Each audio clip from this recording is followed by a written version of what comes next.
সকাল সকাল চলে এসেছিলাম মামার বাড়ি ছিল মনসা পুজো, তাই আমরা সবাই মিলে চলে এসেছিলাম।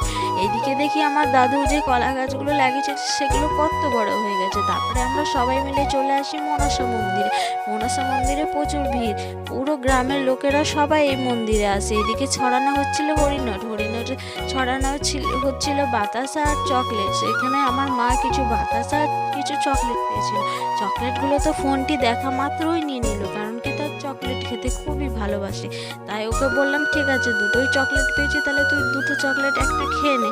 তারপরে ও সেই চকলেটগুলো খেতে শুরু করে দিলে। আর রাতে চলে এসেছিলাম প্রোগ্রাম দেখার উদ্দেশ্যে। এদিকে কিছু ডান্সার এসেছিল যারা খুব সুন্দর ডান্স করছিল, আর এদিকে কিছু গানও করছিল, যারা গান করা মাত্র মেয়েরা প্রচণ্ড নাচানাচি করছিল। কারণ কি তাদের এই পুজোটা মাস্ট একটাই পুজো হয়, যেটা ওরা খুবই ধুমধামভাবে খুবই এনজয় করে পুজোটা পার করে।